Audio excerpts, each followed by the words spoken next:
Hi guys, Paul Arthur here from Municipality of Santa Rita. Hi Arthur. Hello po. So I just want to ask how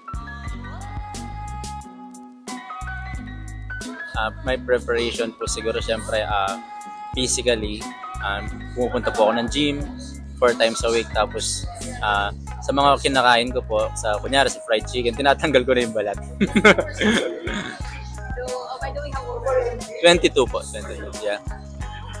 So this is your first time to try the Malaysian pageant for any pageant? Sa barangay po namin, sa Kutkut meron din po. What do you study or work?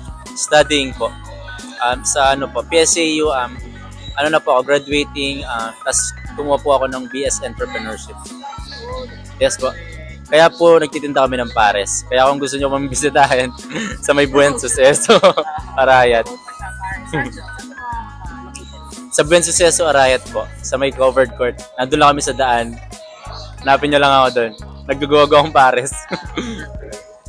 So why you should be the next Mr. Pampanga?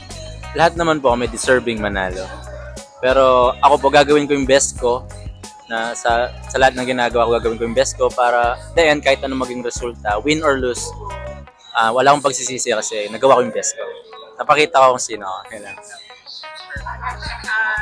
Last thing, invite your supporters and friends to watch the Grand Coronation Night and preliminary. Okay. Maya pabengi po kaya katamungan.